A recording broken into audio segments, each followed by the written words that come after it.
Assalamualaikum warahmatullahi wabarakatuh. Apa kabar ayah bunda semuanya? Semoga dalam keadaan sehat walafiat. Baik ayah bunda semuanya, di sini saya akan sedikit sharing ya untuk ayah bunda semuanya. Perihal mungkin yang saat ini ada di antara ayah bunda yang sedang diuji oleh anaknya. Nah, saya ingin tanya ayah bunda semuanya, ketika ayah bunda saat ini merasakan apa yang ada dalam pikiran ayah bunda terkait anak. Ketika saya bertanya, anak itu untuk menyenangkan atau untuk menyusahkan?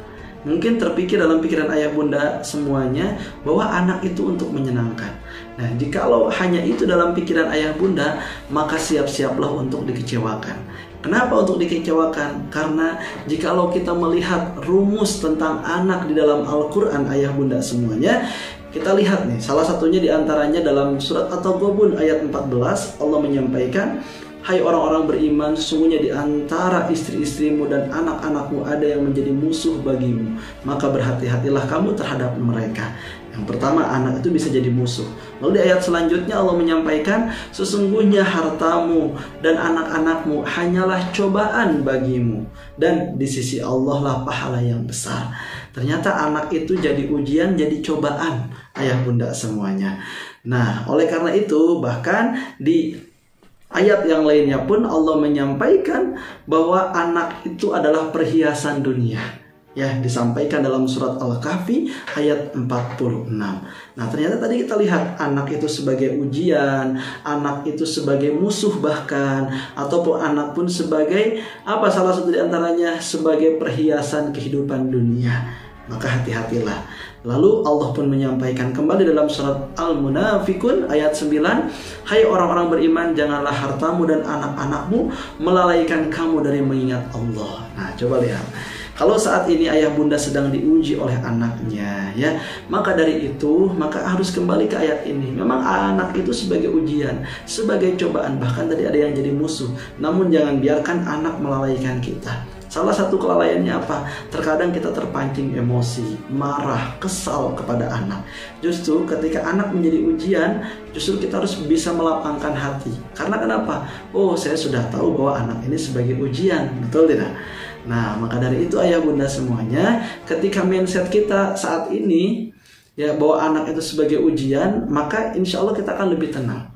Lalu kan ada doa untuk agar anak menjadi anak yang soleh, qurrata a'yun, Rabbana hab lana min azwajina wa dzurriyyatina qurrata a'yun.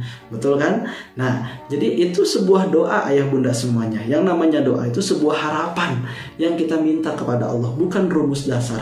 Beda dengan ayat-ayat tadi yang tadi saya sampaikan, ya, merupakan rumus dasar anak sebagai cobaan, sebagai ujian, bahkan anak ada yang menjadi musuh, bagian anak ini sebagai perhiasan dunia, dan kadang anak pun melalaikan kita mengingat Allah. Nah, oleh karena itu ayah bunda semuanya, yuk kita jadikan saat ini bagaimana anak yang Allah hadirkan ke dalam hidup kita ini, meskipun pasti akan ada ujiannya, namun kita punya mindset dalam pikiran kita bahwa sebesar apapun ujian anak ini akan menjadi investasi akhirat kita. Di sisi lain anak sebagai ujian, sebagai cobaan, namun kita pun harus meyakini bahwa anak ini sebagai investasi akhirat kita. Tatkala ketika nanti ayah bunda meninggal dunia, tapi anak-anak ayah bunda lah yang mendoakan ayah bunda, sehingga ayah bunda mendapatkan kebahagiaan di akhirat kelak. Nah, oleh karena itu poinnya apa? Poinnya jangan terlalu berharap banyak bahwa anak itu akan menyenangkan ayah bunda semuanya. Namun kita harus kembali kepada dasar Al-Quran sebagai cobaan. Kalau mindset kita tahu nih bahwa anaknya sebagai cobaan, jadi ujian dan lain sebagainya, maka hati kita akan siap untuk menerima apapun yang terjadi ketika anak sedang berulah, ketika anak yang mungkin sulit dinasehati, karena itu ujian. Karena ketika ujian itu datang, ketika kita tetap bersabar, maka insya Allah kita akan mendapatkan pahala yang begitu luar biasa. Oleh karena itu ayah bunda semuanya, yuk kita kuatkan kembali diri kita, perbesar ilmu kita, perbesar kapasitas diri kita, bagaimana cara mendidik anak kita bisa lebih baik lagi, ya. Oleh karena itu semoga ayah bunda semuanya diberikan kesehatan, dan yuk ikuti kegiatan-kegiatan yang diselenggarakan oleh Asmaul Husna Center, ya, insya Allah akan sangat bermanfaat untuk ayah bunda semuanya. Itu dulu, terima kasih banyak. Wassalamualaikum warahmatullahi wabarakatuh.